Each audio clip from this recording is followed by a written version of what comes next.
Ya, selamat malam Bapak Ibu, saudara-saudari.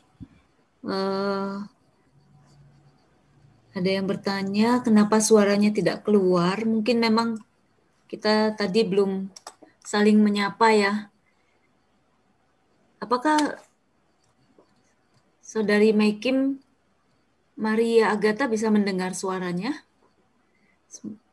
Semoga sudah bisa ya. Baik, dalam waktu beberapa 1 menit lagi kita akan mulai. Iya, baik.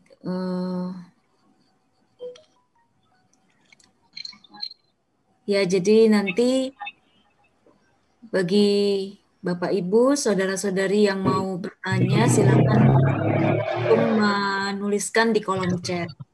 Dan kami akan ada waktu tanya jawab untuk menjawab pertanyaan-pertanyaan yang sudah dituliskan di kolom chat.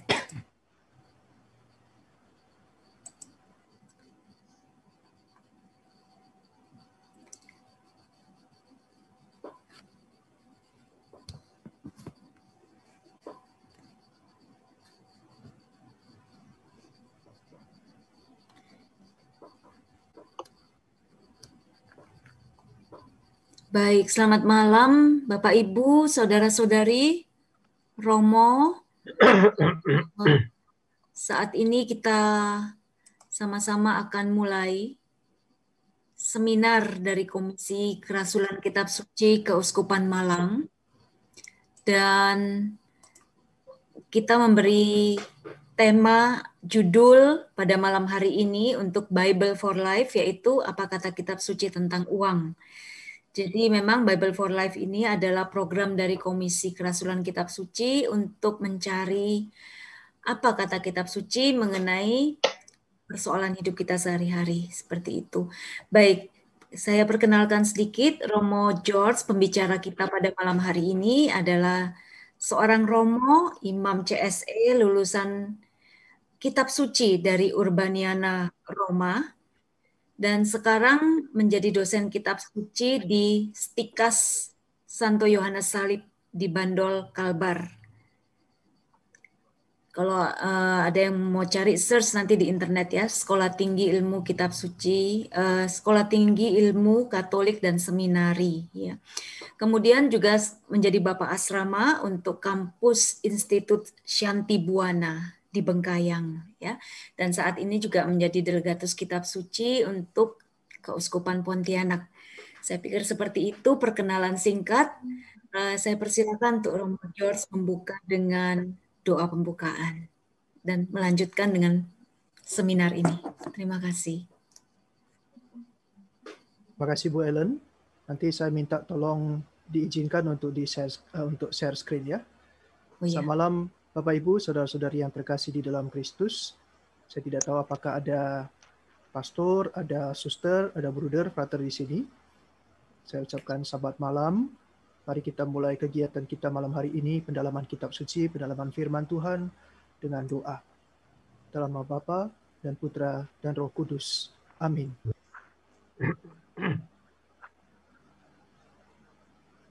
Bapa yang Maha Kasih, kami sungguh bersyukur karena pada malam hari ini Engkau satukan kami di ruang virtual untuk bersama-sama mau mendalami firman-Mu, khususnya tentang tema uang. Kami mohon bimbingan Roh Kudus-Mu, agar apa yang kami bicarakan pada malam hari ini sungguh-sungguh berkenan kepadamu, dan hati kami Kau buka, berikan kami juga telinga seorang murid, agar kami dapat terbuka dan memahami apa yang Kau kehendaki, apa yang Kau sabdakan di dalam firman-Mu. Bapa, berkatilah kami semua, seluruh peralatan yang kami gunakan, semoga semua berfungsi dengan baik, khususnya jaringan internet di tempat kami masing-masing.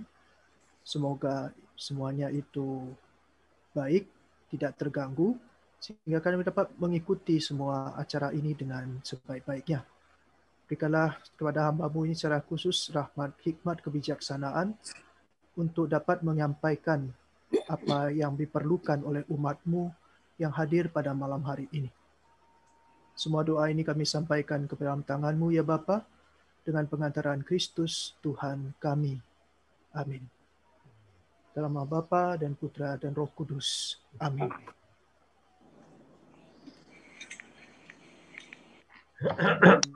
Mana Bu Ellen? Apakah saya langsung mulai? Bisa, silakan Romo.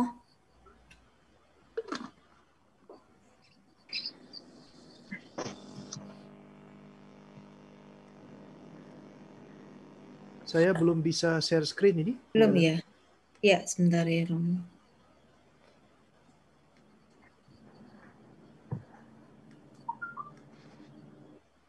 Belum bisa ya Romo ya? Belum. Di bagian share screen-nya Bu Ellen, itu kan ada tanda panah ya. Tanda panah kecil itu, diklik. Lalu ada yang tulisan multiple participant itu, the can share. Nah, itu diklik. Silakan Romo. Oke. Sudah bisa ya? Sudah bisa. Nah, terus? Lalu tolong yang lain-lain, tolong di-mute ya, supaya tidak mengganggu. Ini sudah meeting ya? Sudah ya? Bu Ellen bisa sebagai host, bisa mute all, nanti saya unmute sendiri.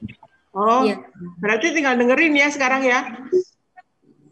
Iya, dengerin, terus Ibu mau videonya di sini juga boleh. Video nih. Oh? Ibu cuman... Ya, silakan Romo.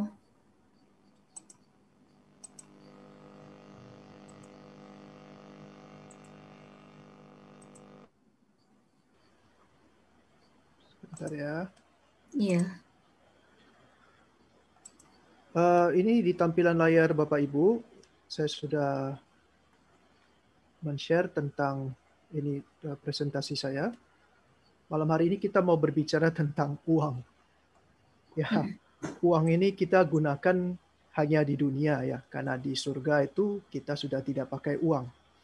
Kita hanya menggunakan uang ini di dunia saja. Uang itu, kalau kita mau lihat latar belakangnya itu adalah salah satu penemuan terbesar manusia. Bayangkan kalau dunia ini tidak punya uang, itu akan sulit sekali. Kita mau menukar sesuatu itu akan sulit sekali. Kita masih harus barter.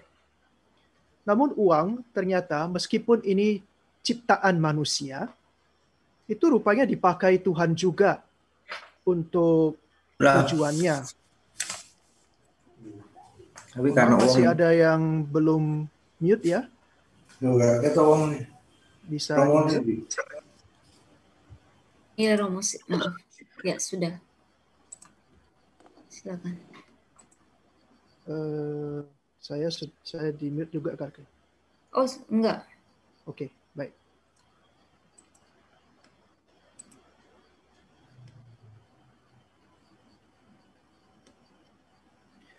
Sama seperti banyak hal lainnya ya. Misalnya kalau saya beri contoh internet. Internet itu juga penemuan ciptaan manusia.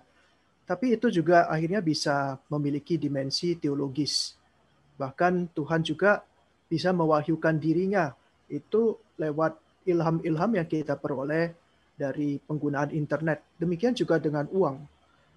Khususnya di dalam kitab suci, kita akhirnya akan menemukan banyak sekali ayat kitab suci yang berbicara tentang uang.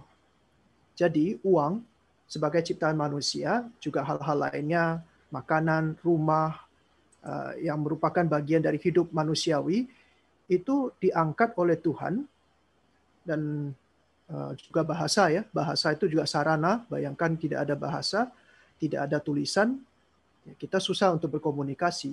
Nah, bahasa sebagai temuan manusia ini juga dipakai oleh Tuhan untuk mewahyukan dirinya dan menyampaikan apa yang Dia kehendaki kepada kita. Uang misalnya di dalam kisah janda miskin di Bait Allah itu rupanya dipandang sebagai suatu ungkapan persembahan, dan itu dipuji oleh Tuhan. Bahkan Tuhan mengatakan persembahan janda miskin ini lebih banyak daripada yang lain. Uang di sini juga merupakan suatu perwujudan ibadah, perwujudan iman, perwujudan juga cinta kasih, persembahan dari si janda miskin kepada Tuhan. Kita juga banyak mendengar perumpamaan-perumpamaan tentang uang, misalnya tentang talenta, tentang mina, tentang dinar, dan lain-lain dalam kitab suci. Apa itu uang? Uang itu adalah sarana ciptaan budi manusia, tentu atas ilham akal budi yang diberikan oleh Tuhan kepada kita manusia. Dan suatu produk kesepakatan. Karena uang itu bisa dipakai sah itu hanya kalau ada kesepakatan di antara satu kelompok, atau kalau dalam hal ini seluruh dunia itu menerima misalnya US dollar, itu sebagai kesepakatan bahwa uang dolar itu bisa dipakai sebagai suatu alat tukar. Uang itu sama seperti banyak ciptaan manusia lainnya, bahasa, lalu juga internet, itu sifatnya sebenarnya netral awalnya, tidak buruk, tidak juga baik, tergantung pemakaiannya. Dari mana muncul uang ini? Kita lihat latar belakangnya bahwa segala sesuatu itu bisa dinilai. Baik barang maupun jasa, itu semua bisa dinilai. Ya, misalnya kita punya keterampilan untuk musik. Ya, musik kita itu keterampilan itu bisa kita gunakan untuk menghibur orang dan itu punya nilai jual, bisa dinilai. Apalagi misalnya sekarang jadi dokter. Ya, dokter itu tidak memberikan dalam arti ini misalnya dia tidak memberikan barang, tapi kita bayar dokternya. Bahkan terakhir ini misalnya kalau kita ke dokter spesialis, itu bayar dokternya itu bisa lebih mahal daripada obat-obatnya. Juga kemarin saya baru ke bengkel ya. Ke bengkel itu ternyata biaya montirnya itu, jasa montirnya itu jauh lebih besar daripada misalnya kita minta diganti satu onderdil. Tapi dia bilang, wah ini harus dibongkar. Cara membongkarnya kan tidak semua orang bisa. Ketika dia bongkar, memang alat yang dipakai itu dari dia semua, tapi misalnya kita hanya mendapat onderdil baru saja, tetapi keterampilan si montir, pemahamannya, pengalamannya itu dihargai tinggi sekali. Bahkan misalnya soal-soal yang lebih abstrak, barang-barang yang lebih abstrak seperti kebebasan. Ya, misalnya itu kalau ada yang menjadi tersangka lalu dia ditahan. Kadang-kadang kan bisa bail out ya. Kita bisa membayar uang tebusan berapa misalnya supaya bisa bebas. Ya, jadi tidak ditahan. Kebebasan pun bisa dibeli, bisa diperjualbelikan dengan uang, ditukar dengan uang. Gaya hidup, kemudahan, relasi dan sebagainya, itu semua bisa kita peroleh misalnya itu dengan mengganti dengan uang. Sebagian barang-barang dan jasa itu bisa ditukar ya atau dialih tangankan, tetapi tidak semua tentunya. Uang itu juga sebenarnya digunakan itu sebagai suatu bentuk pertukaran yang adil. Misalnya saya punya seekor sapi. Sapi ini harganya kan bisa sampai puluhan juta, ya kan? Nah, puluhan juta. Lalu saya mau jual karena saya mau beli misalnya sayur, saya mau beli kambing, saya mau beli ayam. Nah, kan kalau kita mau misalnya satu ekor sapi ini mau ditukar dengan kambing kan jomplang, ya. Gimana mau dikembalikan? Apakah kita hanya potong kepalanya saja untuk ganti kambing? Kan nggak bisa juga. Nah, akhirnya keutuhan sapi itu dinilai dengan uang. Berapa misalnya? 10 juta. Ya, 10 juta. Kambing itu berapa? Kambing itu dinilai misalnya 3 juta. Nah, 10 juta saya jual, saya dapat 10 juta, saya membeli kambing 3 juta, sisanya 7 juta. Nah, secara praktis, secara sederhana, guna uang itu bisa dijabarkan seperti itu. Namun nilai satu yang dengan yang lain itu ya berbeda, seperti tadi itu ya. Kalau kita mau sehat, kita mesti bayar dengan uang. Dan tentu tergantung juga dari sakitnya kita. Ada sakit yang mudah diobati, ada sakit yang sulit diobati, mesti dioperasi. Tentu saja nilainya berbeda-beda. Akhirnya kalau kita mau mendefinisikan uang itu, uang adalah sarana tukar yang sah, hasil kesepakatan antar manusia dalam satu kelompok ataupun secara global, yang mewakili nilai taksir barang atau jasa yang ditukar, bisa dibeli, bisa juga ditebus dengannya. Misalnya barang-barang yang digadaikan itu ditebus, namanya ditebus, bukan ditukar, bukan dibeli, tetapi ditebus. Dengan demikian dari definisi itu kita bisa menarik beberapa unsur-unsur hakiki dari uang. Pertama, uang itu adalah sarana tukar, jual beli, tebusan. Lalu uang itu menjadi sah ketika ada kesepakatan, dan itu biasanya diresmikan oleh suatu badan atau suatu institusi, misalnya negara yang kuat. Lalu uang itu hanya dipakai sebagai unsur manusiawi. Dia tidak bisa, hewan tidak bisa pakai uang. Tumbuhan apalagi nggak bisa pakai uang. Malaikat-malaikat tidak perlu tukar pakai uang. Uang itu akhirnya menjadi sarana khas unik manusiawi. Lalu ada nilai taksir. Setiap barang itu akhirnya dinilai, ditaksir, dan kemudian dihargai, dinilai dengan uang. Dan apa yang bisa dibeli oleh atau ditukar atau ditebus oleh uang itu adalah barang atau jasa. Nah, sekarang kita berbicara dari dimensi rohani. Akhirnya kalau kita menarik uang itu, karena uang itu manusiawi ya, sedangkan kalau kita berbicara tentang uang sedekah misalnya atau uang persembahan, itu berarti kita sudah masuk ke ranah yang lain, tidak hanya sekedar duniawi, tapi ini sudah masuk ke ranah yang lebih tinggi, ranah rohani, bahkan ranah surgawi. Uang sedekah ini anomali, tidak bisa disamakan dengan uang dalam arti nilai tukar biasanya. Kenapa? Dalam sedekah tidak ada yang ditukar, dibeli atau ditebus. Kita berbicara tentang sedekah yang benar. Persembahan cuma-cuma, kita berikan kepada orang lain untuk membantu dia. Kalaupun dikatakan ada yang ditukar di situ, itu misalnya ada suatu kebahagiaan, sukacita dalam memberi. Ya, kita memberi dengan cuma-cuma, ada suatu sukacita. Ya, tapi apalah itu sukacita itu? Kalau orang yang misalnya dalam kehidupan rohani itu sudah masuk ke malam gelap, masuk ke dalam kehidupan rohani yang lebih dalam pun, ketika dia memberi pun sudah tidak ada sukacita, tidak ada hiburan di situ. Namun dia tetap memberi dengan iman.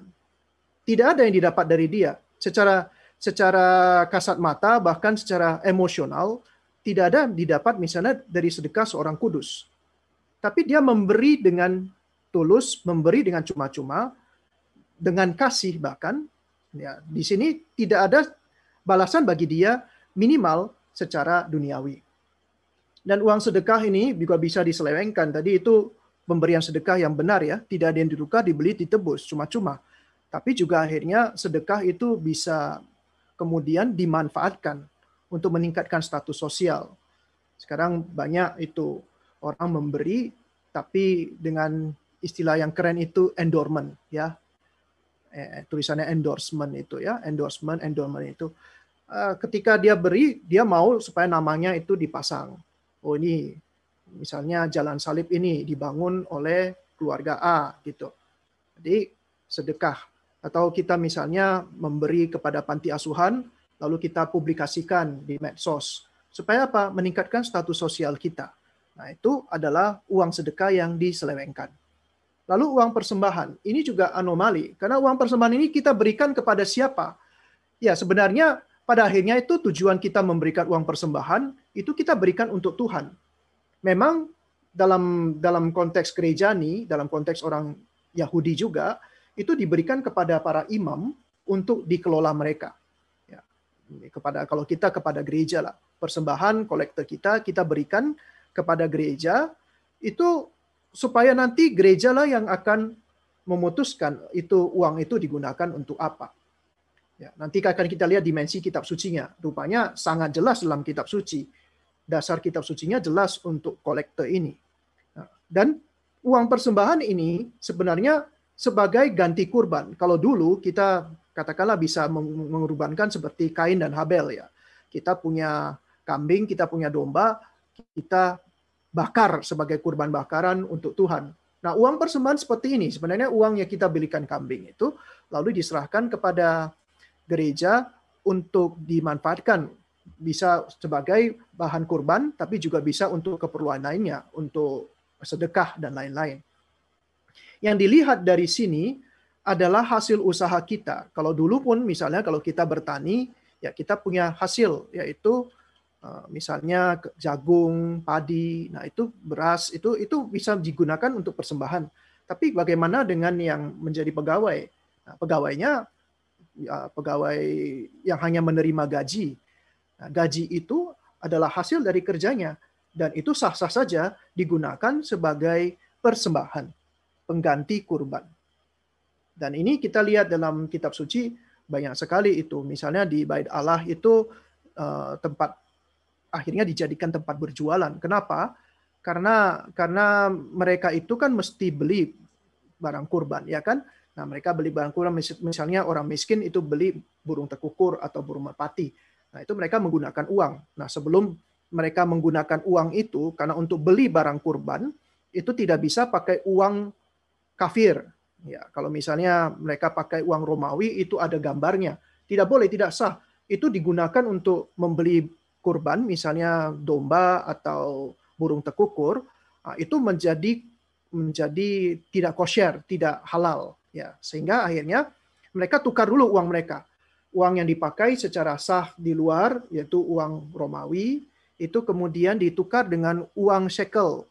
Uang shekel yang diterima di Bait Allah sebagai alat tukar yang sah. Nah, dalam uang shekel itu tidak ada gambar apapun. Dan itulah uang shekel itulah yang digunakan untuk membeli kurban. Ya, makanya di situ ada penukar uang juga. Yang dilihat di sini bukan barangnya akhirnya, tetapi apa? Persembahan kita, syukur kita, kurban kita, yang kalau kita akhirnya divalutasi, yang kita nilai, itu berharga bagi kita. Tapi kita serahkan itu, kita berikan itu kepada Tuhan. Sebenarnya Tuhan tidak perlu itu. Tuhan tidak perlu, tidak ada gunanya. Makanya ini anomali, karena tidak ada yang tukar di sini. Uang itu akhirnya seolah-olah ya sudah habis. Seperti misalnya Habel itu membakar dombanya itu sampai habis, tidak ada yang tersisa. Barang itu tidak ada yang tersisa. Itu menjadi kurban. Apakah Tuhan terima sesuatu? Tidak, ya tidak ada sama sekali. Nah, tapi kita mengorbankan sesuatu dan itu sebagai ungkapan syukur, ungkapan pujian, ungkapan persembahan kepada Tuhan. Nah, di sini ini tidak bisa dinilai kalau kita ganti misalnya uang tadi itu, kolekte itu, misalnya Anda memberikan kolekte 100.000, ya otomatis ya sudah itu dikurbankan, diserahkan kepada Tuhan. Dan dalam hal ini uang itu meskipun Tuhan tidak perlu itu menjadi ungkapan syukur kita. Tidak ada yang ditukar di situ. Kita mau beli Tuhan kah atau beli berkat kah? Justru itu salah kalau kita beli berkat. Tapi sekedar ya kita berikan sebagai ungkapan syukur. Uang sedekah, kita lihat dulu tentang uang sedekah. Sedekah itu berasal dari kata sadakah, dalam bahasa Arab itu juga sadakah ya. Dalam bahasa Ibrani itu sedekah. Dalam Yudaisme, arti harafiah dari sedekah dan juga dalam bahasa Arab itu sama, itu artinya kebenaran atau keadilan. Namun pada akhirnya secara umum kata sedekah dianggap sebagai suatu kata yang mewakili kewajiban moral atau agama kita itu berbagi kepada orang miskin. Artinya kata sedekah ini meskipun tetap di baliknya itu ada unsur kebenaran, ya karena benar ya, kita baik itu, kita memberikan sedekah kepada orang miskin. Itu suatu hal yang layak dan sepantasnya dilakukan. Kita punya lebih, kita berikan kepada mereka yang memerlukan, mereka yang tidak punya. Sehingga mereka juga bisa menikmati apa yang kita nikmati. Supaya itu adil, itu keadilan. Sedekah itu pada akhirnya punya arti keadilan juga. Kita berbagi kepada orang supaya mereka itu sama-sama menikmati apa yang kita nikmati. Seorang filsuf Yahudi pada abad pertengahan, Maimonides namanya, itu memberikan 8 tingkatan sedekah. Saya tidak sebutkan semua, tapi yang perlu kita ketahui saja, yang paling tinggi itu adalah suatu sedekah berupa baik itu hadiah, baik itu hutang, baik itu suatu kemitraan yang membuat si penerima bantuan tersebut menjadi mandiri. Ini memang ini sedekah yang paling tinggi tingkatannya, tetapi sekaligus paling sulit untuk dilakukan. Saya beri contoh dari pengalaman saya pribadi. Ya, kalau saya itu misalnya kalau dulu itu saya memberikan sedekah 100.000, 200.000 kepada orang, ya sudah saya berikan itu. Ya, tidak sulit bagi saya misalnya pada waktu itu. Memang ada sakit ya. Saya misalnya waktu aksi puasa pembangunan, ya kan, saya dalam aksi puasa itu saya tidak makan sesuatu yang saya senangi, saya menabung, itu kemudian pada saat Paskah itu saya berikan sebagai kolekte aksi puasa pembangunan. Nah, di situ saya memberikannya itu ya bagi saya sudah selesai begitu aja, tidak sulit, relatif lebih gampang daripada misalnya sekarang ini, misalnya saya melihat kondisi anak-anak kita di sini. Saya tinggal di Bengkayang, daerah 3T, dekat perbatasan, tapi sekaligus tertinggal. Banyak sekali mahasiswa-mahasiswi kami yang sulit sekali keuangannya. Untuk makan saja mereka itu kadang-kadang sulit ya, sehingga banyak yang menderita kekerdilan, pertumbuhan yang tidak normal. Bukan hanya dari segi fisik yang kelihatan, tapi juga dari segi akal ya gitu ya, akal budi. Otaknya juga tidak berkembang, sehingga ya sulit untuk menerima pelajaran-pelajaran. Tidak semua sih, tapi ada yang seperti itu. Nah, bagaimana supaya mereka itu bisa mandiri, bahkan katakanlah itu menjadi sukses secara duniawi, ya, secara manusiawi, mereka itu bisa memperoleh pekerjaan yang layak, mendapat kesejahteraan juga, kehidupan mereka itu akhirnya ditarik dari kemiskinan. Nah, itu suatu kalau kita pelayanan di sini, makanya kepada para dosen saya selalu katakan bahwa kalian di sini tidak hanya sekedar berkarir. Ada karir dosen, kalian juga punya gaji sebagai dosen, penghidupan sebagai dosen. Tetapi ini juga adalah suatu misi, suatu kurban, suatu sedekah yang disenangi oleh Tuhan. Bahkan orang-orang Yahudi menganggap sedekah seperti ini, pemberian seperti ini, kita berkorban biaya, kita berkorban keuntungan, kita berkorban tenaga, waktu, supaya yang menerima jasa kita, yang menerima sedekah kita itu bisa menjadi mandiri. Dan juga bisa menghidupi keluarganya selanjutnya. Sehingga mereka perlahan-lahan diangkat status sosialnya, diangkat kehidupannya. Ini adalah suatu sedekah yang paling tinggi. Yang kedua tertinggi itu adalah sedekah anonim, baik itu saya memberi, saya tidak perlu tahu, orang lain tidak perlu tahu saya memberi, tapi sekaligus kita memberi kepada mereka yang tidak kita ketahui. Memang harus diartikan secara bijaksana di sini, bukan berarti kita asal sembarang memberikan juga, tidak. Tapi kita memberi kepada misalnya gereja. Dalam hal ini saya sebagai imam Katolik dan juga dulu menjadi umat sampai sekarang imam Katolik, saya tahu seluk-beluk gereja Katolik, saya tahu hampir semua lah, kayak tidak bisa mengatakan semua, tapi hampir semua kolekte yang diberikan umat kepada gereja itu dipergunakan dengan baik oleh keuskupan. Karena setiap keuskupan itu ada ekonomnya, ada asesmennya, ada auditnya. Sehingga setiap pastor paroki pun itu wajib mempertanggungjawabkan kolekte dan keuangan paroki secara umum kepada keuskupan. Memang tetap ada yang bandel, tetap ada yang nakal. Tetapi secara umum saya bisa katakan bahwa kalau kita memberikan kolekte kepada gereja, itu dipergunakan dengan baik untuk perkembangan, baik itu dalam arti perkembangan karitas, bantuan untuk sosial kemanusiaan, maupun untuk perkembangan iman.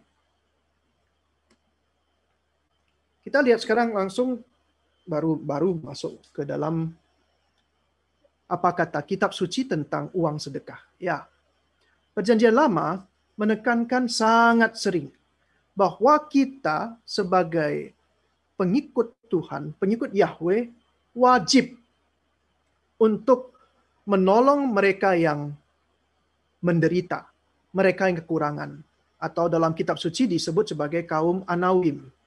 Mereka yang memerlukan, orang miskin, para janda, yatim piatu.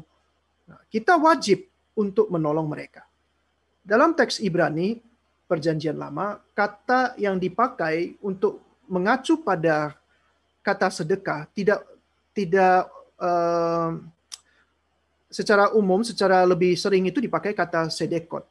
Sedekot itu plural dari sedekah. Kalau sedekah itu kebenaran atau keadilan. Tapi untuk karitas, tindakan amal, itu kata yang dipakai itu adalah sedekot. Memang ini tidak otomatis soal uang. Seperti saya katakan tadi, itu bisa juga seperti kita memberikan diri kita untuk mengangkat mereka yang memerlukan itu, supaya mereka juga bisa mandiri. Ya. Tetapi secara hakiki, soal sedekot ini adalah memberikan kepada orang miskin keadilan. Hidup layak seturut martabat manusia sebagai anak-anak Allah. Karena kita semua adalah anak-anak Allah. Mesti hidup sesuai dengan martabat anak-anak Allah. Dan orang miskin, orang yang lapar, mereka yang ditindas, itu tidak hidup seturut martabat Allah. Martabat sebagai anak-anak Allah. Mereka itu perlu kita tolong. Wajib kita tolong. Saya beri beberapa contoh, tidak semua di sini. Beberapa contoh teks di dalam kitab suci tentang sedekot. Mengembalikan jubah yang digadaikan, orang miskin itu saking miskinnya, mereka itu kadang-kadang harus menjual apa yang mereka perlukan juga. Ada yang menjual jubahnya untuk beli makanan misalnya, ya. Dia gadaikan jubahnya. Nah, kalau kita melihat ada yang sampai seperti itu, kalau kita sebagai anak-anak Allah, kita mau memberikan keadilan kepada mereka, ya sudah, kita tebus jubah tersebut, kita berikan kepada mereka. Dia yang telah menggadaikan itu, supaya pada malam yang dingin, dia tetap dapat tidur dengan nyaman. Itulah kebenaran di mata Allah. Dalam Ulangan 28:13 itu silakan bisa dibaca. Lalu, ini soal tahun Sabat. Tahun Sabat itu sebenarnya kalau dihitung itu tahun ke-49 atau tahun ke-50, 7 kali 7. Tapi setiap tahun Sabat, setiap tahun ke-7, itu juga ada kewajiban di dalam Keluaran 23:11 itu dikatakan, kita setelah 6 tahun kita mengelola tanah kita sendiri, kita mesti memberikan kesempatan kepada orang miskin untuk mengelola tanah dan kebun kita. Nah, kalau dalam konteks kita bagaimana? Nah, kita perlu ini memberikan sebagian, mengisikan sebagian dari modal kita yang bisa kita gunakan. Ya, kita kan misalnya kita punya modal lalu keuntungan. Nah, keuntungan itu kita sisihkan sebagian, itu kita sebagai modal. Ini kan tanah dan kebun dikerjakan, itu kan sebenarnya modal. Nah, sama kalau kita punya uang, jangan hanya diberikan habis gitu. Maksud saya seperti BLT, bantuan langsung tunai. Kita berikan tunai, langsung mereka pakai untuk beli makanan, bahkan hanya beli rokok, habis. Ya. Tetapi kalau kita kumpulkan uang kita dalam kurun waktu tertentu, sehingga uang itu cukup, misalnya kalau kita memang punya setiap tahun kita bisa sisihkan, misalnya itu setiap tahun kita bisa sisihkan 2 juta. Dalam waktu 10 tahun kita sudah bisa menyisihkan 20 juta. Nah, 20 juta itu kita berikan kepada mereka untuk dikelola sebagai modal bisnis mereka. Misalnya beli gerobak bakso atau apa, ya supaya mereka bisa mandiri. Itu lebih baik daripada kalau setiap kita misalnya punya 2 juta, kita berikan tiap tahun kepada mereka, dipakai sebentar aja sudah habis. Ya. Itu kebijaksanaan itu kita bisa lihat dalam Keluaran 23:11. Lalu berikan sebagian sisi ladangmu untuk dituai orang miskin dan orang asing. Selain kita juga memberikan kesempatan kepada mereka untuk sebagai modal bisnis mereka, modal usaha mereka, apa yang ada pada kita setiap saat pun kalau ada lebih, ya kita sisihkan untuk mereka. Kalau ingat nggak itu dalam kisah Ruth itu, Ruth dan Naomi itu karena mereka tidak punya pekerjaan, lalu mereka janda, Akhirnya mereka itu terpaksa mengambil bulir-bulir gandum atau jelai yang jatuh dari kebunnya si Boas. Nah, Boas itu sengaja memberikan sebagian itu supaya mereka panen. Tidak semua dia panen, tapi sebagian itu dia sisihkan untuk dituai si Naomi dan Ruth. Nah, ini sangat baik dan ini nasihat dari kitab suci. Dalam konteks kita tentu saja ya, kita punya keuntungan, kita sisihkan dan bukan hanya diberikan ya, tapi kalau seperti kami di sini ya ada, meskipun mereka itu tidak kita berikan langsung, tapi kita juga misalnya anak-anak itu untuk beasiswa itu misalnya di sini anak-anak beasiswa supaya mereka juga bukan hanya sekedar menerima, karena itu seperti apa ya, agak merendahkan juga kalau misalnya kita hanya sekedar kasih. Tetapi kalau mereka itu memperoleh itu, misalnya beasiswa berkat usaha mereka juga, makanya di sini kami kepada mahasiswa yang berbeasiswa itu kami berikan juga keterampilan.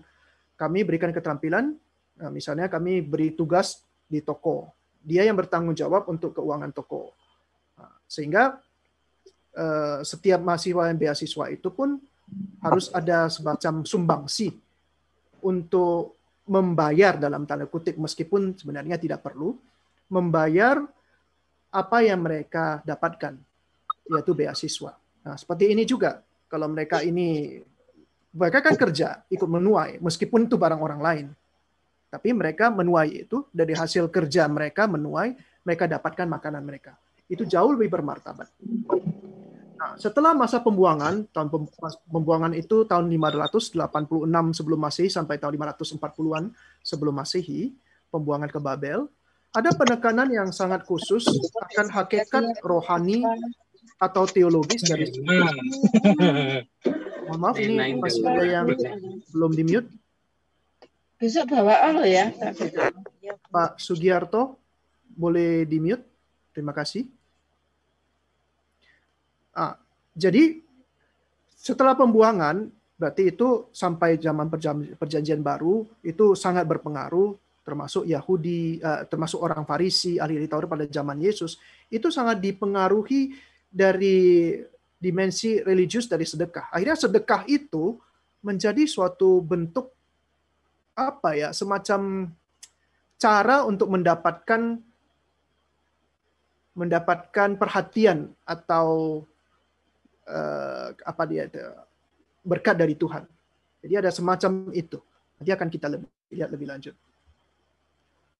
Ayub dalam memohon hati nurani yang murni mencatat bahwa hormatnya akan Yahweh mengarahkan dia untuk memberikan makanan, pakaian, tempat tinggal kepada mereka yang memerlukan.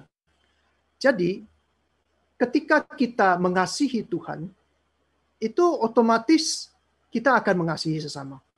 Ini sebenarnya pra-Injil juga dalam Ayub bab 31 ayat 16 sampai 23 ini. Karena dia menghormati Tuhan, roh yang sama yang menjiwai hormat dan kasihnya kepada Tuhan akan menjiwai juga belas kasihannya kepada mereka yang memerlukan. Yesus kalau kita lihat dalam pelayanannya sering dikatakan Yesus itu tersentuh hatinya oleh belas kasihan.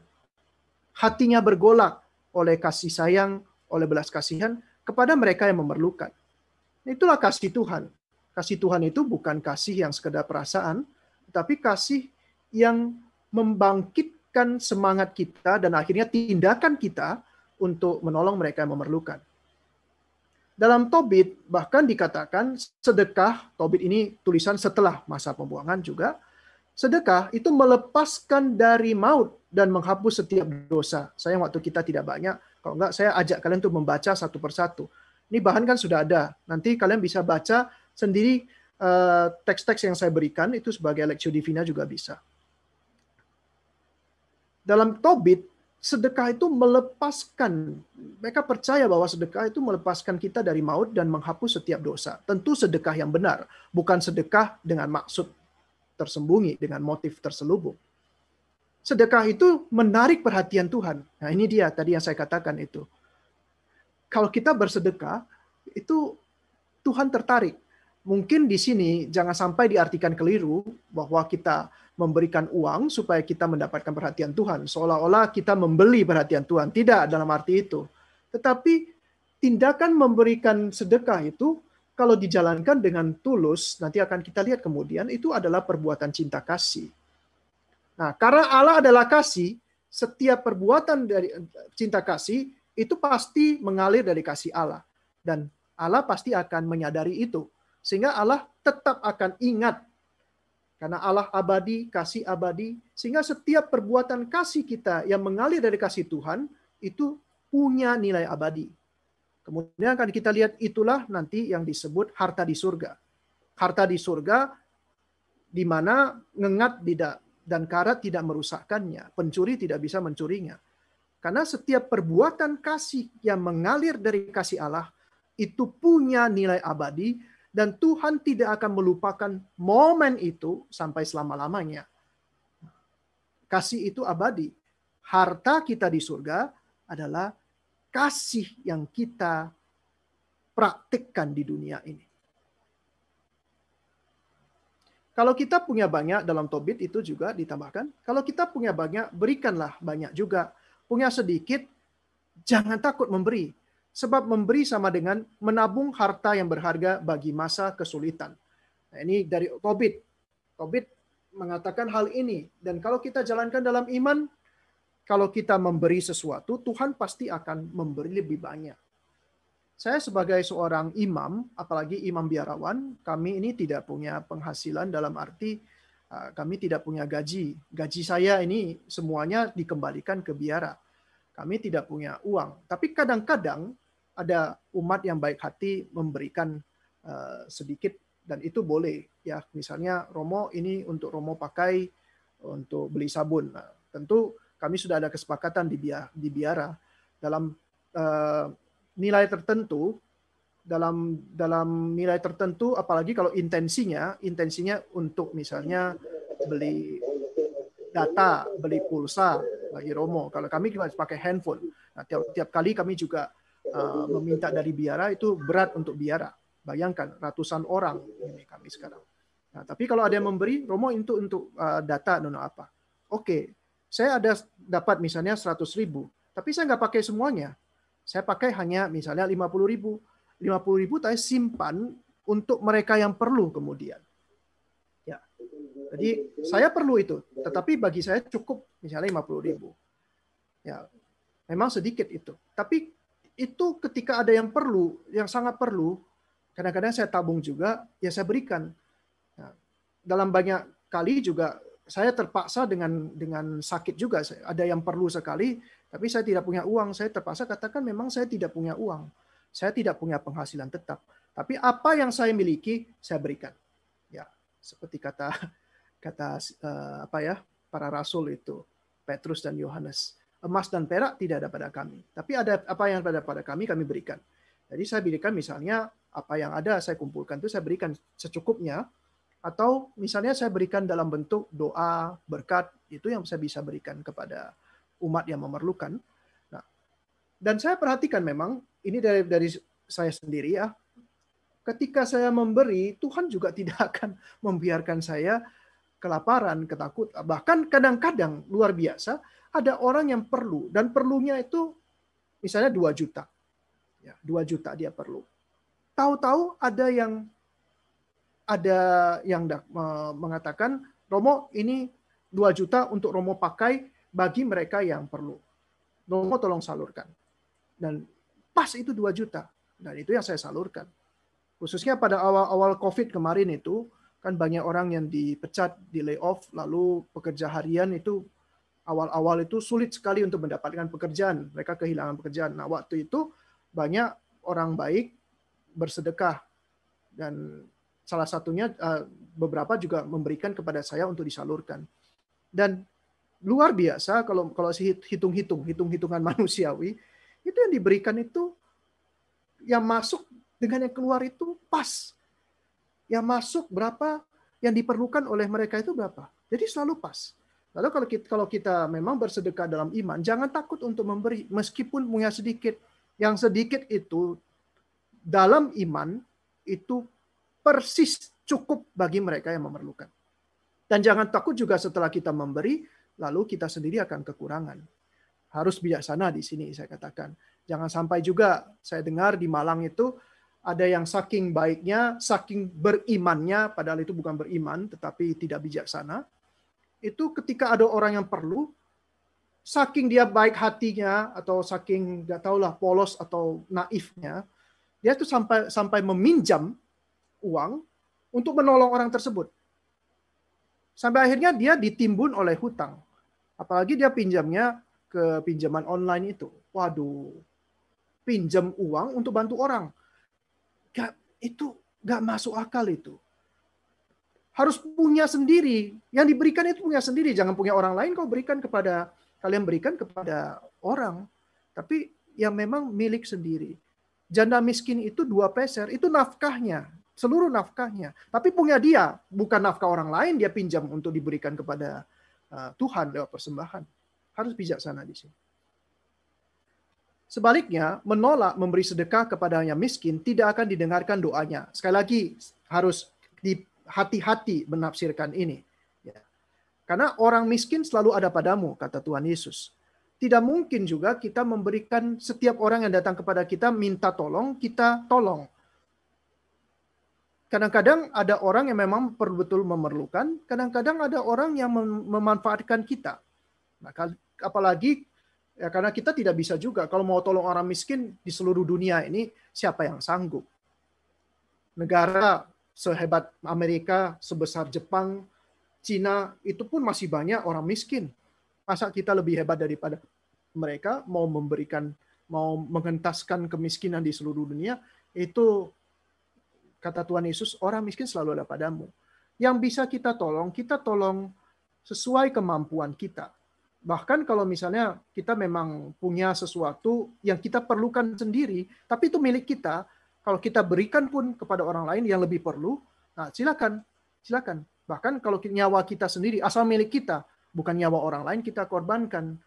Misalnya ada seorang bapak itu yang saking berbelas kasihannya, dia berikan semua tabungannya itu kepada seorang ibu yang memerlukan atau kenalannya lah. Entahlah maksudnya itu baik atau maksudnya itu ada maksud terselubung. Dia kuras tabungannya untuk membantu orang lain. Padahal anak istrinya juga perlu duit. Perlu uang untuk bayar uang sekolah. Sampai uang sekolah untuk bayar uang sekolah anaknya pun dia tidak punya uang lagi. Karena seluruh tabungannya itu dia berikan katanya untuk menolong keluarga ini. Mereka lebih perlu. Ya mereka memang perlu tapi betul, kalian bisa mengerti sendiri. Sekarang dalam perjanjian baru. Dalam perjanjian baru, sedekah pertama-tama dilihat dalam arti rohaninya yang muncul dari belas kasihan. Yesus menyebutkan secara bersamaan sebagai 3 pilar hidup rohani. Bayangkan, ini lihat, ada suatu pergeseran. Kalau sedekah sebelumnya itu untuk menolong orang supaya mandiri, sekarang ini punya dimensi rohani. Ini merupakan bagian dari bagaimana kita bisa menjaga keutuhan hidup rohani kita. Bagaimana kita tetap bertahan. Pilar hidup rohani yang menopang hidup rohani kita. Kalau kita tidak sedekah, berarti kita satu pilar hidup rohani kita itu tidak ada. Akibatnya bisa ambruk bangunan hidup rohani kita. Sehingga semuanya ini harus ada 3-3-nya. Yaitu doa, puasa, dan sedekah. Ini 3 pilar hidup rohani. Satu saja itu tidak ada, itu timpang, tidak kuat menopang hidup rohani kita. Sehingga tidak bisa dikatakan saya cukup berdoa saja. Saya ingat awal-awal masuk biara itu, saya ingin masuk biara itu hanya ingin berdoa saja. Di dalam biara itu berdoa saja. Ya, di padang gurun berdoa saja. Saya sama sekali waktu itu tidak memikirkan tentang amal cinta kasih, sedekah. Tapi rupanya memang Tuhan menuntun. Pada akhirnya kehendakmu bukan kehendakku, kata Tuhan. Pilihanmu bukan pilihanku, kata Tuhan. Lalu saya sekarang diminta untuk lebih. Doa tentu saja, puasa tetap. Tetapi jangan lupa sedekah. 3 ini penting. Itu dalam Matius bab 6 ayat 1 sampai 2, bab ayat 5, ayat 16 sampai dan ayat 19. Itu jelas sekali. Sedekah seperti tadi itu menarik perhatian Tuhan, akan menarik rahmat surgawi. Dalam Matius, dalam Lukas itu. Dan menjadikan si pemberi anak Allah yang sejati. Lukas bab 6 ayat 35. Nanti silakan dibaca sendiri. Yohanes Pembaptis menganjurkan untuk memberi makanan dan pakaian bagi mereka yang memerlukan. Lukas bab 3 ayat 1. Yesus menasihati untuk meminjamkan uang tanpa mengharapkan kembali.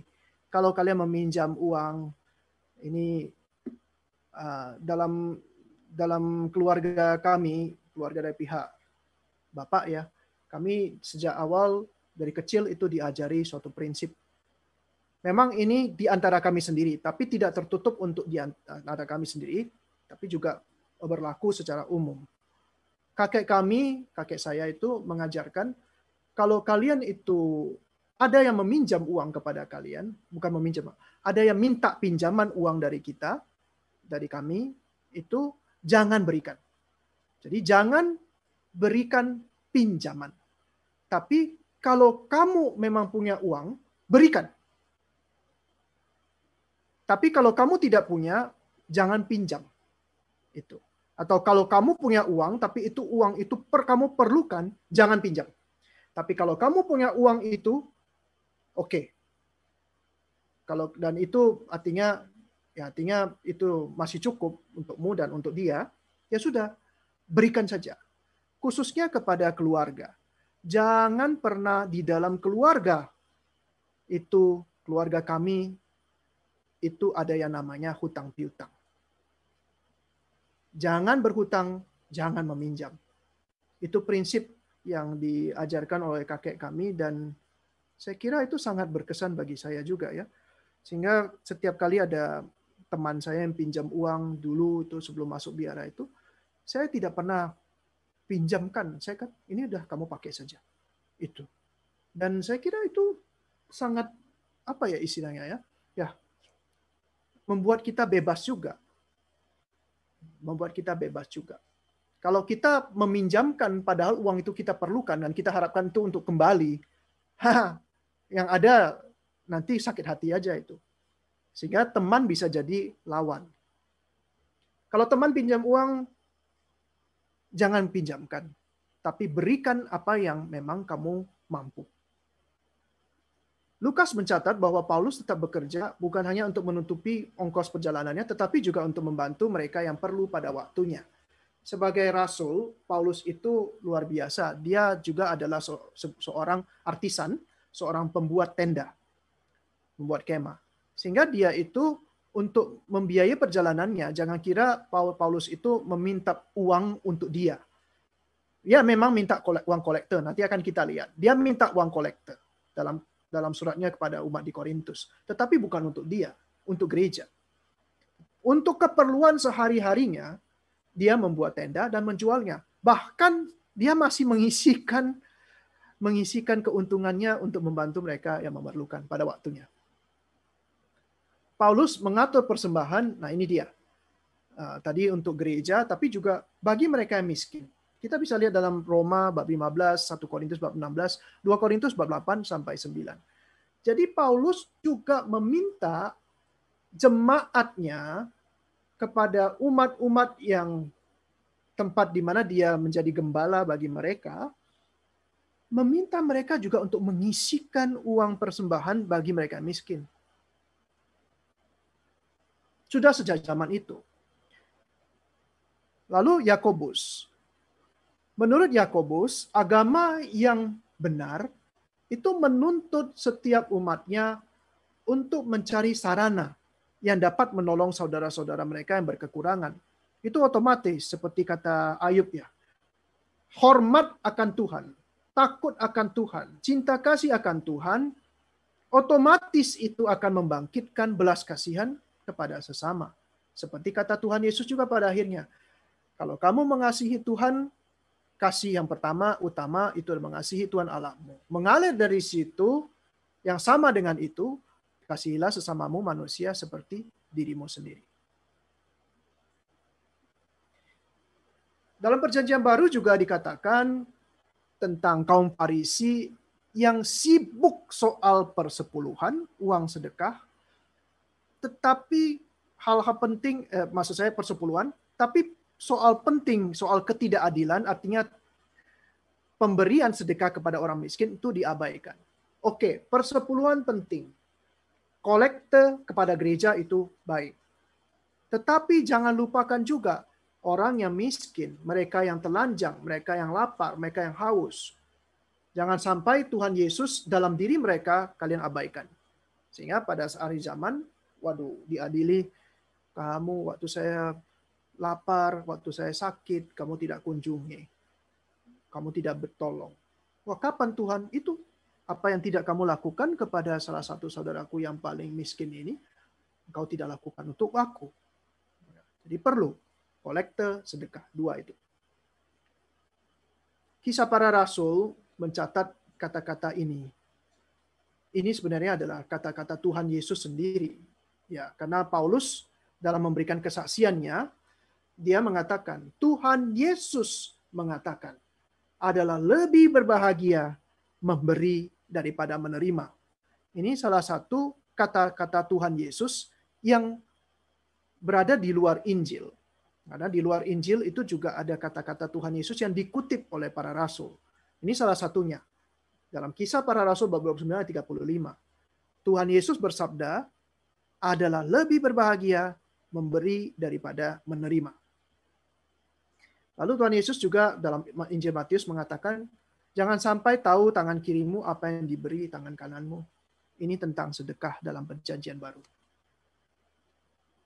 Masih ada. Dalam Lukas, berilah maka kamu akan diberi. Dalam Lukas juga, jualah milikmu, berikan itu kepada orang miskin.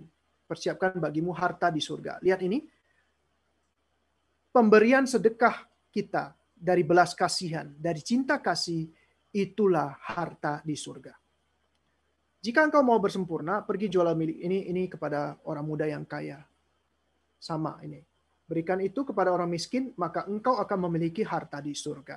Dan datanglah, ikutlah aku. Jika engkau mau sempurna.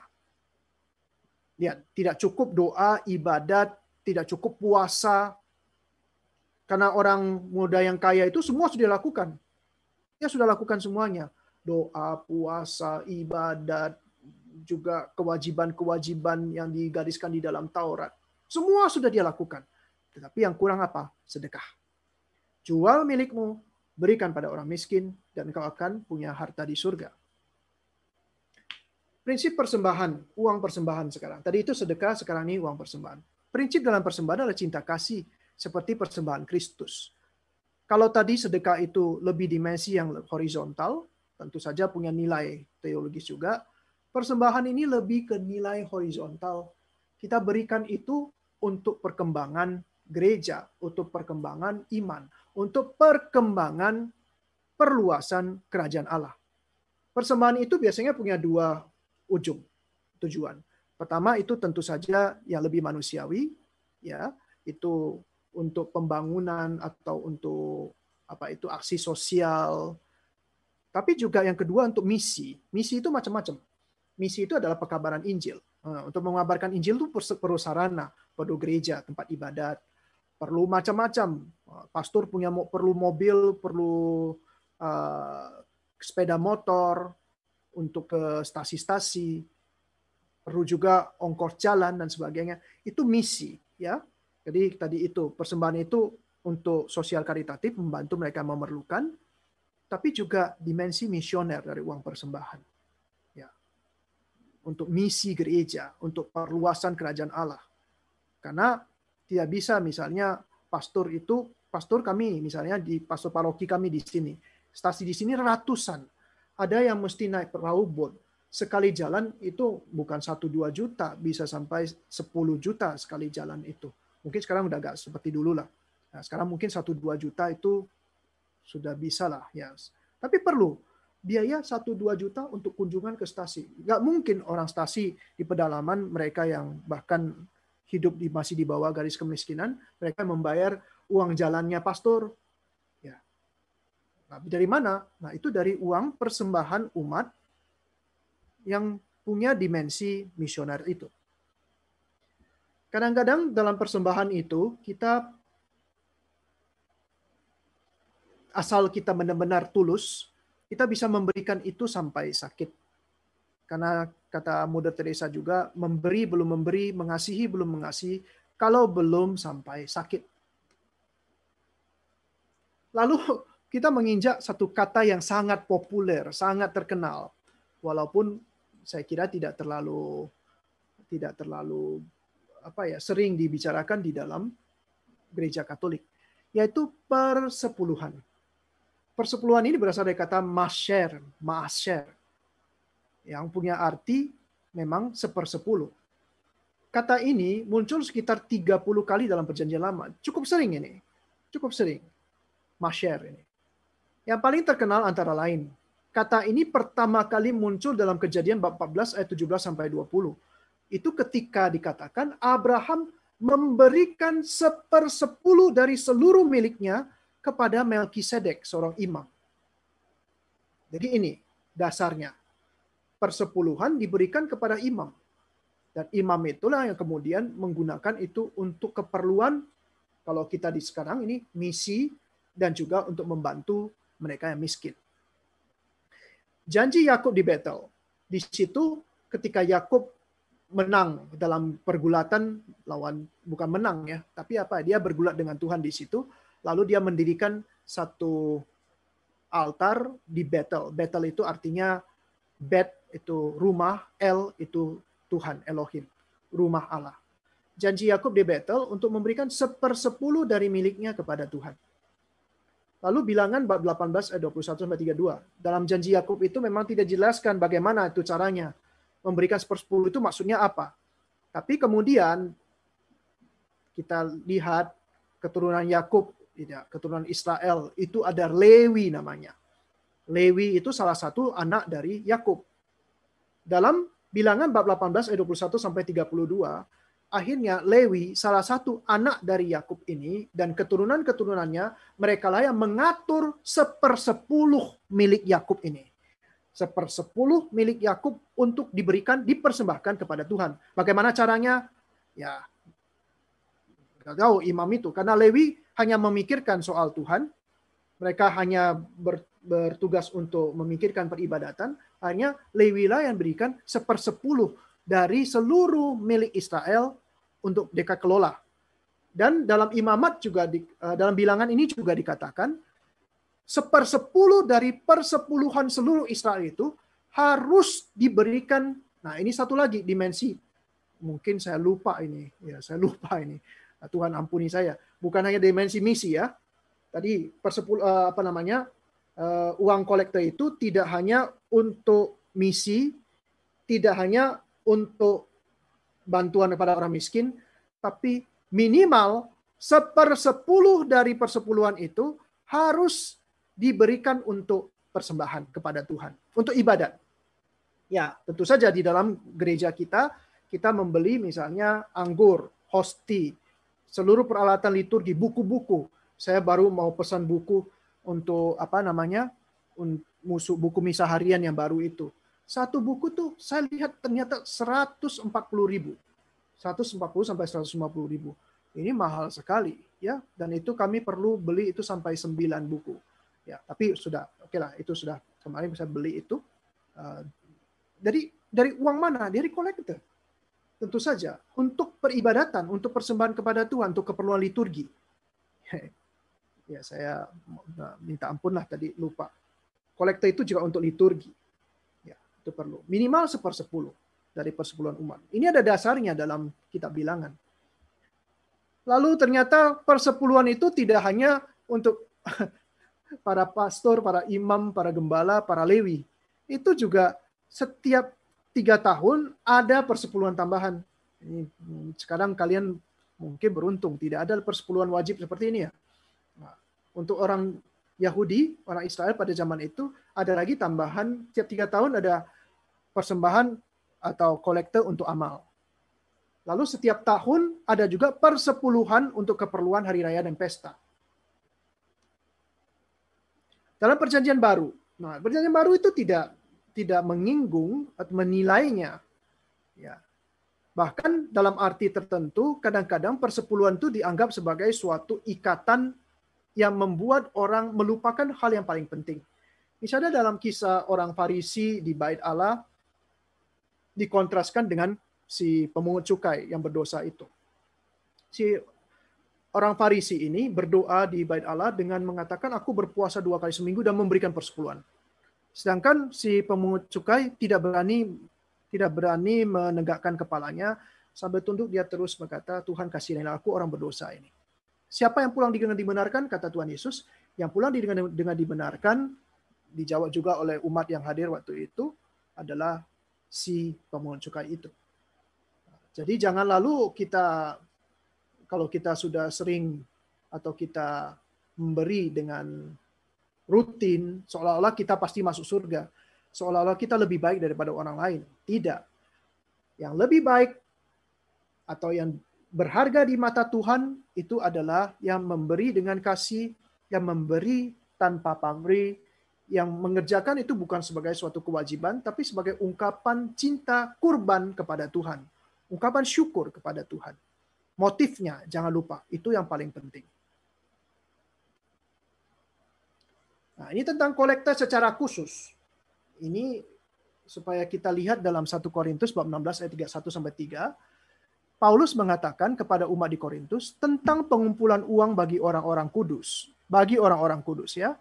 Hendaklah kamu berbuat sesuai dengan petunjuk-petunjuk yang kuberikan kepada jemaat-jemaat di Galatia. Pada hari pertama dari tiap-tiap minggu, hari pertama tiap minggu kalau bagi kita berarti hari Minggu. Hendaklah kamu masing-masing sesuai dengan apa yang kamu peroleh, mengisikan sesuatu dan menyimpannya di rumah. Supaya jangan pengumpulan itu baru diadakan kalau aku datang. Jadi setiap minggu perlu sisihkan itu. Apa yang kita miliki. Ya. Sesudah aku tiba, nah lihat, aku akan mengutus orang-orang yang kamu anggap layak, yang bisa dipercaya, dengan surat ke Yerusalem. Jadi hasil kolekte ini tidak disimpan oleh si Paulus untuk keperluannya. Ada yang kemudian dikirim ke Yerusalem. Waktu itu pusat gereja ada di mana? Di Yerusalem. Para rasul masih di situ. Sekarang pusat gereja di Roma. Sehingga dalam gereja juga ada kolektor-kolektor khusus. Bahkan setiap keuskupan itu diminta untuk mengumpulkan, mengisikan sebagian dari kolektor. Itu tergantung dari keputusan petunjuk yang diberikan oleh Rasul Paulus di sini. Nah, sekarang menjadi uskup-uskup di tempat kita untuk mengisikan sebagian kolektor dan mengirimnya itu ke Vatikan, ke Roma, kepada Paus. Ada juga kolektor dari kita yang diberikan kepada Tanah Suci, misalnya setiap Jumat Agung. Tapi setiap kolektor di Kuswa Agung Pontianak, saya tahu terakhir itu memang setiap kolektor itu dipotong berapa persen untuk Vatikan. Untuk Vatikan. Lalu ada lagi dipotong untuk untuk keperluan pembinaan calon imam. Ya, ini bagian dari misi gereja juga semuanya. Dan mereka dari anak-anak Lewi yang menerima jabatan imam mendapat tugas menurut hukum Taurat untuk memungut persepuluhan dari umat Israel, yaitu dari saudara-saudara mereka, sekalipun mereka ini juga adalah keturunan Abraham. Ini diteguhkan oleh Ibrani, surat kepada orang Ibrani.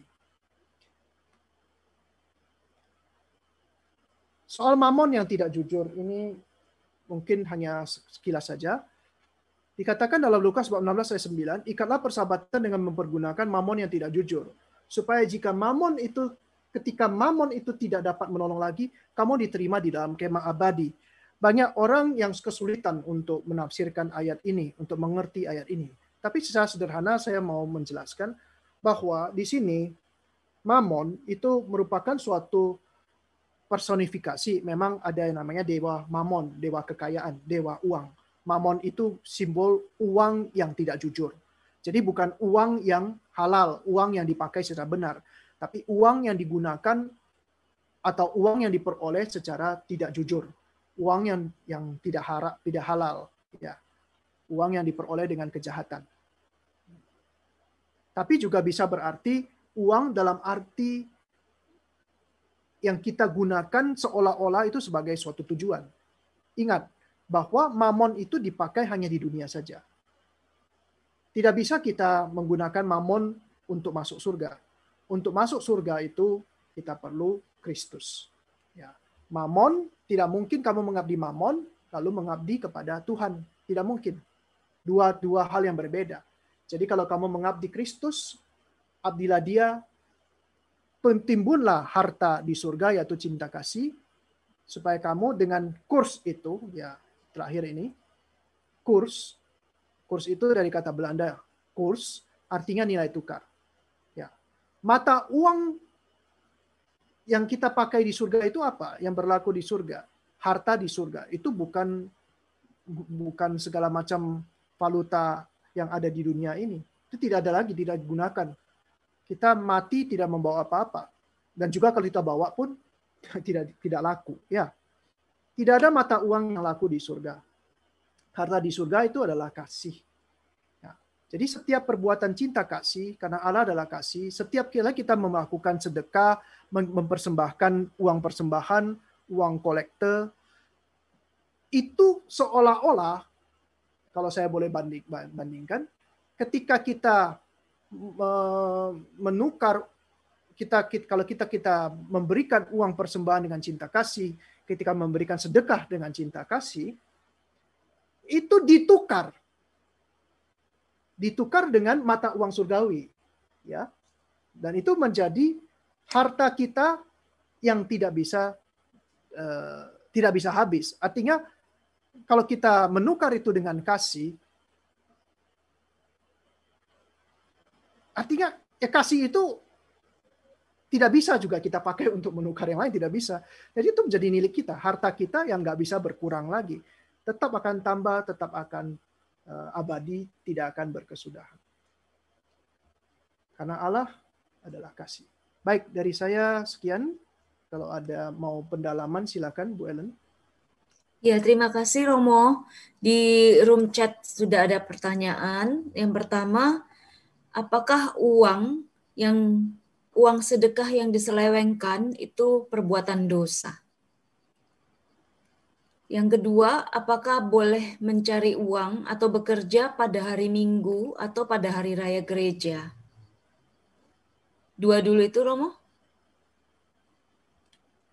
Ya, maaf tadi saya pasang headset. Iya, apakah uang sedekah? Iya.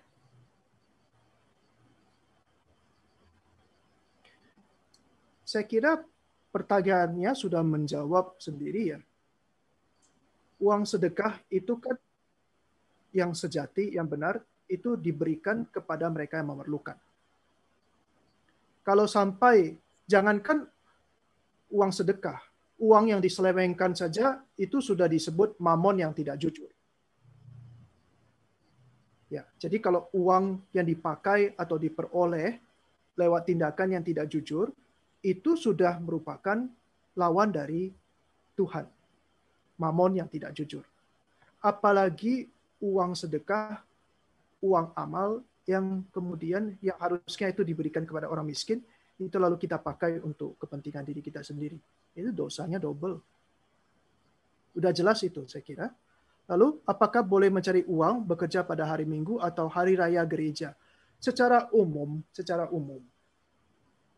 gereja itu punya perintah. Salah satunya itu adalah wajib untuk ibadah pada hari Minggu atau hari raya. Dan umumnya gereja itu mengimbau supaya kita itu mengambil waktu libur hari Minggu untuk Tuhan. Jadi itu berkaitan dengan ajaran gereja tentang hari Tuhan, hari Minggu. Jadi namun termasuk ada dosa apa enggak, Romo? Tunggu dulu.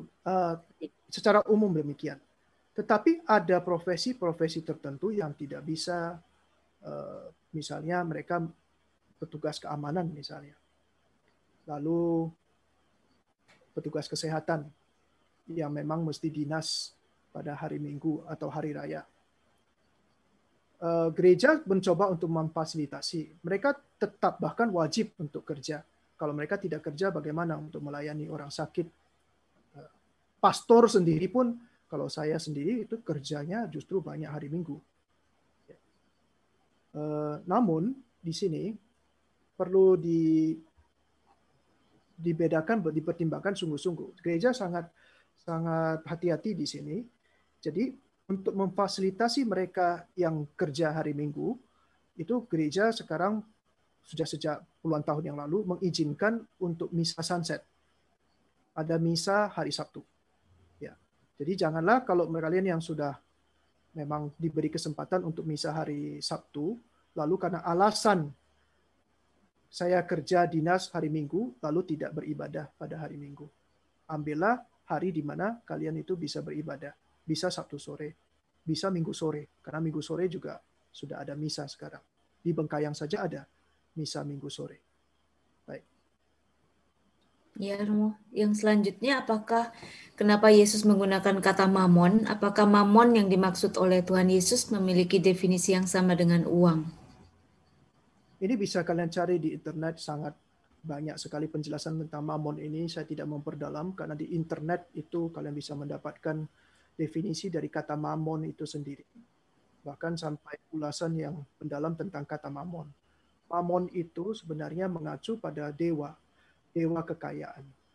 Ya, dewa kekayaan bangsa-bangsa kafir di sekitar Israel. Nah, mamon ini bukan uang dalam arti luas, tapi mamon itu mengacu pada kekayaan. Semua kekayaan, termasuk di dalamnya uang. Tapi karena kita mengerti kekayaan yang biasanya disempitkan dalam kata uang, akhirnya mamon itu disamakan dengan uang. Tapi di sini mamon sebenarnya tidak hanya uang, tapi kekayaan. Seluruh kekayaan yang dipakai atau diperoleh secara tidak jujur. Itulah berhala. Makanya ada yang namanya dewa mamon, berhala mamon itu. Iya, Romo. Masih soal mamon, apakah yang dimaksud dengan mengikat persahabatan dengan mamon yang tidak jujur itu, Romo? Sebenarnya itu sederhana sekali. Kalau kita mau jangan terlalu mempersulit diri kita sendiri. Mengikat persahabatan dengan mamon yang tidak jujur artinya kita itu menggunakan uang itu. Ya, bagi mereka silakan. Kata Tuhan Yesus silakan. Ya silakan kamu pakai uang itu, silakan kamu gunakan, silakan kamu pakai, kamu bergaul dengan dia. Tetapi ketika kamu akhirnya sadar bahwa mamon itu tidak membantu kamu lagi, bertobatlah kembali kepada Tuhan. Itu makanya lengkapnya tadi dalam kitab suci tadi itu, ikatlah persahabatan dengan mempergunakan mamon yang tidak jujur, supaya jika mamon itu tidak dapat menolong lagi, kamu sadar, oh ternyata saya salah ini, saya sudah bersahabat dengan mamon yang tidak jujur, ternyata itu tidak menolong saya, kapok saya. Lalu saat itulah kamu diterima di dalam kemah abadi. Artinya apa? Setelah kita menggunakan mamon yang tidak jujur, kita sadar, kita bertobat tidak lagi mempergunakan mamon yang tidak jujur. Nah, disitulah kita dapat diterima di dalam kemah abadi. Yeah. Yang paling penting di sini sebenarnya bagian kedua itu. Ya, dikatakan di sini, supaya jika mamon itu tidak dapat menolong lagi. Nah, kita sadar ternyata uang itu tidak menolong. Uang tidak bisa memberi keselamatan. Nah, di saat itulah kita kembali pada Tuhan dan diterima di dalam kemah abadi. Baik, Romo. Ada pertanyaan lanjutan. Jika Allah tidak membutuhkan persembahan, lalu apakah sebenarnya ada aturan tentang persembahan misa, prosentasi tertentu, berapa banyak dari penghasilan dan sebagainya? Dan ini mungkin bisa dikaitkan dengan pertanyaan yang berikutnya. Bagaimana orang yang secara finansial miskin bisa diminta tetap melakukan sedekah, persembahan ataupun kolekte? Pertama, saya perlu luruskan. Memang Allah tidak memerlukan persembahan, tetapi Allah senang kalau kita mempersembahkan sesuatu. Allah tidak memerlukan, tapi Allah senang. Banyak sekali contoh dalam kitab suci, persembahan Habel. Lalu Tuhan juga meminta Abraham mengorbankan Ishak, dan dia berkenan kepada kesediaan Abraham untuk mengorbankan Ishak meskipun tidak jadi. Lalu terakhir, yang paling luar biasa itu Allah menerima persembahan kurban dari anaknya sendiri di kayu salib. Jadi Allah memang tidak memerlukan persembahan.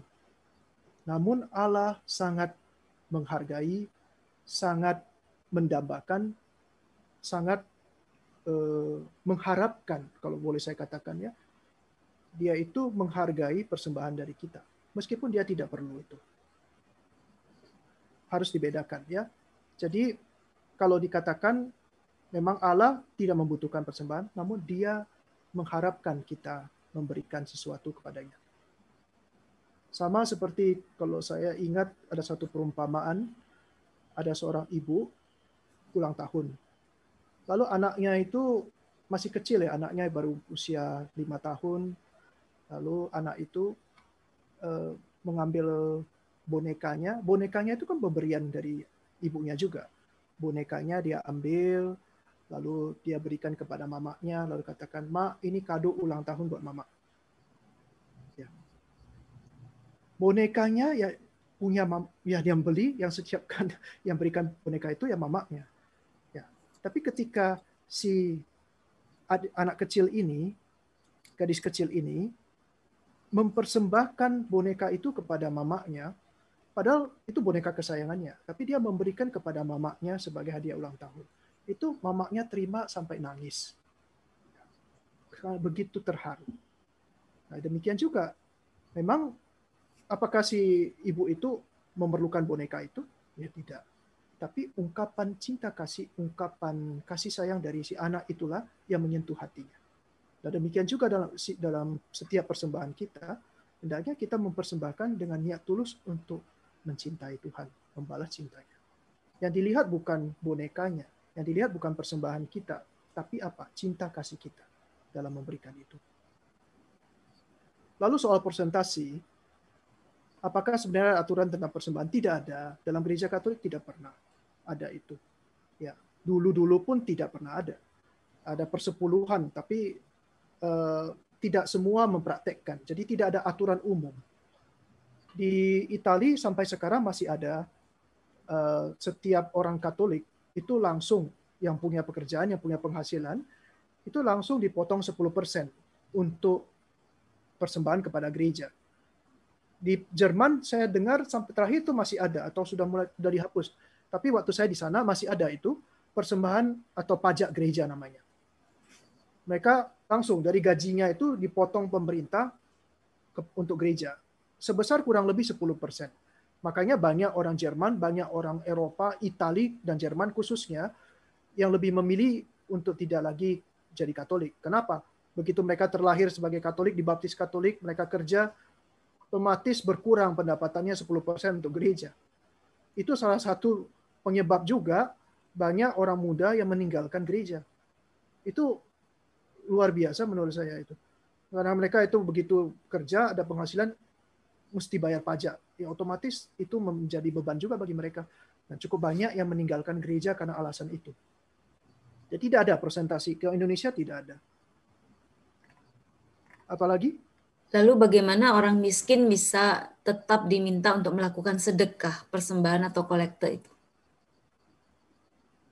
Kita punya contoh yang sangat jelas di dalam kitab suci, yaitu janda miskin. Ya, janda miskin itu memberikan seluruh nafkahnya. 2 peser. 2 peser itu nggak banyak. Ya, 2 peser itu kalau mau dirupiahkan sekarang sekitar 20.000 rupiah lah. Itu tidak banyak. Tapi dia memberikan itu sebagai persembahan. Mungkin dia harus kelaparan. Tapi Tuhan Yesus loh ini. Tuhan Yesus yang adalah Allah mengatakan perempuan itu memberikan paling banyak. Berarti Allah menerima persembahan itu. Ya. Ya. Baik. Ada lagi, apakah uang hasil berjudi boleh digunakan untuk persembahan atau kolektor, Romo? Itu dia yang namanya mamon yang tidak jujur itu. Ya. Tapi gereja kan dalam arti ini menerima secara umum kolektif. Kita juga tidak tahu dari mana asalnya uang itu. Kecuali kita tahu. Karena terjadi juga di dalam gereja, ini dosa gereja juga, ada uskup, ada imam yang menerima sumbangan yang dia tahu itu adalah uang untuk kasus untuk money laundering, untuk pencucian uang. Itu kasus di Vatikan beberapa waktu yang lalu. Ya, Bank Vatikan cukup shock waktu itu, cukup tergoncang karena kasus ini. Ya, jadi ada juga uskup atau imam yang tahu. Kami juga pernah satu kali ini, ya makanya saya sangat respect itu. Romo Yohanes tahu itu bahwa uang ini adalah uang korupsi. Akhirnya dia mengatakan jangan kita terima. Itu. Nah, jadi kita, kalau kita tahu bahwa uang itu bukan uang, artinya uang yang bersih, kecuali kita tidak tahu, kita sudah terlanjur terima, ya sudah, apa boleh buat?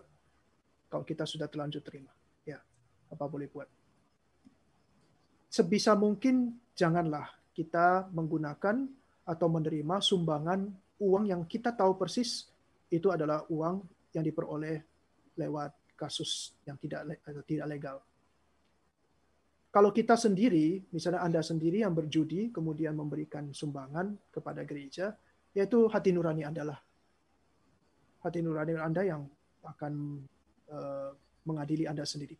Tetapi gereja menerima kan tidak tahu itu. Ya, Romo. Ya, silakan dari Bapak Ibu yang tadi mengajukan pertanyaan, kalau misalnya mau mendiskusikan lebih lanjut, bisa di-unmute karena kita masih ada waktu dan tidak ada pertanyaan lanjutan. Mungkin untuk memperdalam tadi pertanyaan yang masih mau terus didalami. Silakan. Pak Yuswanto, mungkin kalau tadi pertanyaannya masih belum terjawab tuntas, silakan boleh di-unmute. Pak Gus, silakan yang tadi sudah bertanya, apakah sudah cukup menjawab?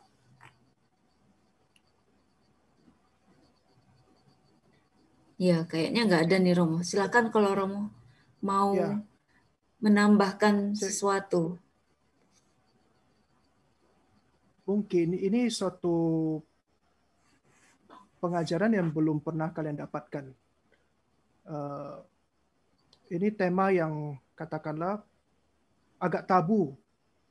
Gereja atau para pastor itu biasanya tidak berkhotbah tentang ini. Ya. Tapi bagi saya tidak ada masalah. Karena bagi saya tidak ada keuntungan di sini untuk diri saya sendiri. Tapi supaya kalian tahu dan tidak lagi bertanya-tanya. Seolah-olah ini tidak ada dasar kitab sucinya. Itu jelas sekali semua ada dalam kitab suci dan saya kira sah-sah saja. Wajar. Asal seluruh uang kolektor, uang persembahan, uang sedekah itu dikelola dengan baik dan kemudian itu dipergunakan dalam cinta kasih. Sehingga itu ditukar, istilahnya itu ditukar dengan mata uang surgawi yaitu cinta kasih. Mungkin bisa diperjelas sedikit Romo, memberi dengan cinta kasih itu gimana Romo? Kan kalau sampai sakit, terpaksa, itu apakah masa nggak ada nilainya Romo? Misalnya diberi proposal, terus pasti kan juga memberi itu ada pengorbanan gitu. Apakah itu tidak termasuk cinta kasih Romo? Walaupun dengan sedikit bersungut-sungut gitu. Jangan memberi dengan bersungut-sungut, tapi berilah dengan sukacita. Intinya kalau kita memberi dengan cinta kasih, berarti itu semua tidak menuntut apa-apa untuk kembali. Ya. Lalu kita mempersembahkan itu kepada Tuhan juga, sebagai bakti kepada Tuhan. Lalu dengan belas kasihan, niat supaya orang yang kita bantu itu setidak-tidaknya bisa makan hari itu, atau yang paling baik, supaya dia bisa mencari makan sendiri. Bisa mandiri. Nah, itulah cinta kasih yang sesungguhnya. Dan kadang-kadang kita mesti juga memberikan sesuatu dari kita sampai sakit itu. Nah, meskipun sedikit saya lakukan sekarang, tapi saya bisa mengalami bahwa apa yang saya lakukan sekarang untuk anak-anak asrama, untuk kampus kita di sini, di daerah terpencil ini, itu merupakan suatu bentuk sedekah juga. Dan saya tidak mengharapkan apapun dari ini. Tapi saya sangat mengharapkan anak-anak kita itu di kemudian hari itu bisa bertumbuh dalam iman, tapi juga hidupnya sejahtera.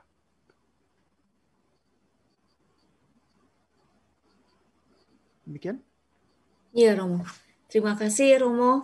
Kalau memang tidak ada pertanyaan lagi, mungkin kita bisa tutup dengan doa penutup dan berkat dari Romo. Kita masih ada waktu 2 Ini ada menit. pertanyaan terakhir ini. Oh ya, Kata kunci, mengapa orang Katolik wajib memberikan kolekte? Tidak ada kewajiban untuk memberikan kolekte. Karena saya misal hari Minggu, misalnya di sinilah dengan anak-anak. Mereka tidak wajib beri kolekte. Ya, tidak ada kewajiban memberikan kolekte. Tidak ada.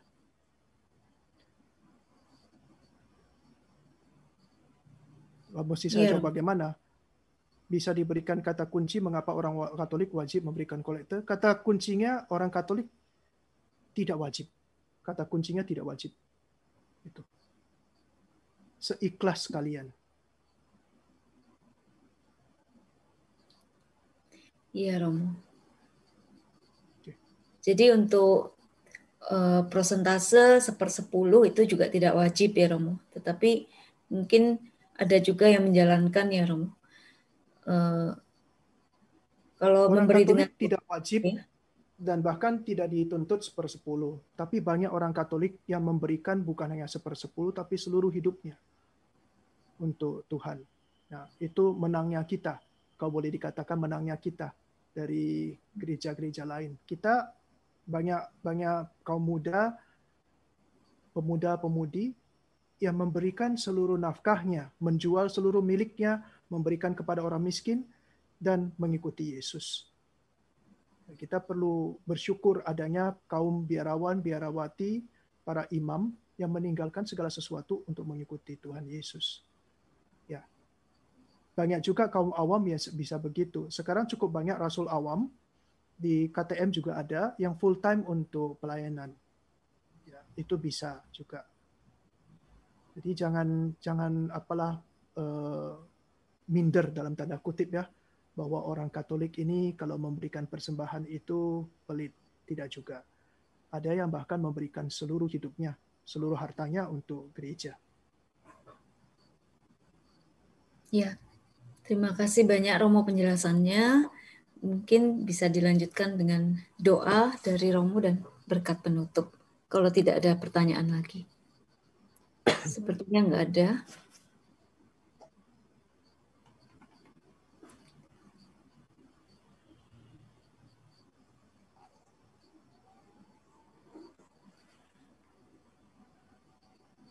Ya, tidak ada pertanyaan lagi.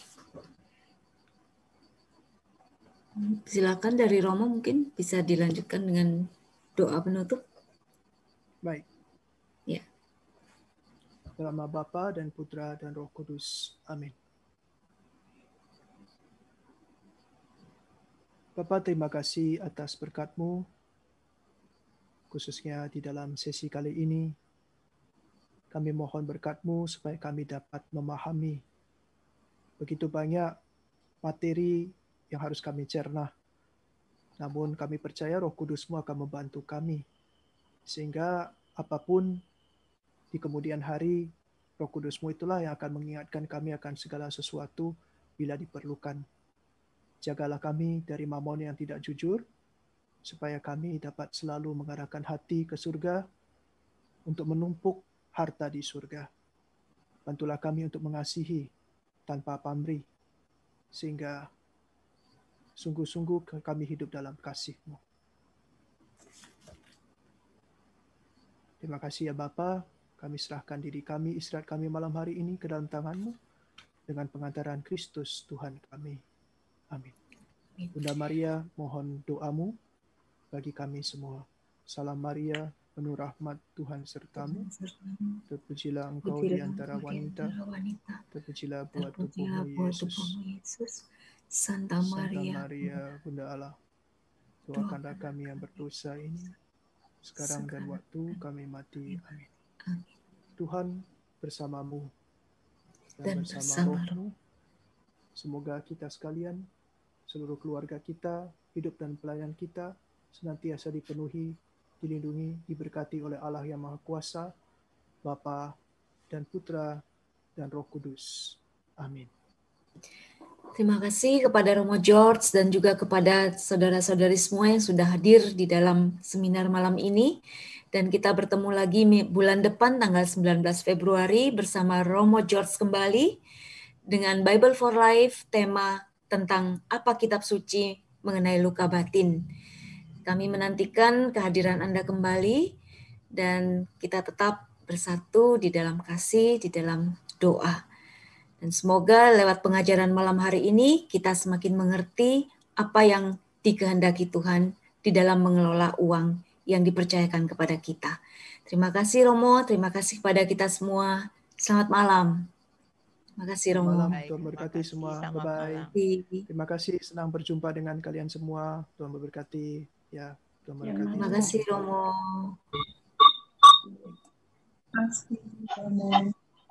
Terima kasih, Romo. Bagian yang mau menyapa, boleh di-unmute semua. Terima kasih, Romo. Sama-sama, Pak. Terima kasih, Romo George, Bu Ellen. Terima kasih. Bu Ellen. Terima kasih Romo George, Bu Ellen. Terima kasih Romo George, Bu Ellen. Selamat malam semuanya. Terima kasih. Selamat malam. Malam semuanya. Makasih Bu Ellen. Makasih Romo George. Sama-sama. Sampai bertemu bulan depan. Selamat Sampai malam. jumpa. Oke.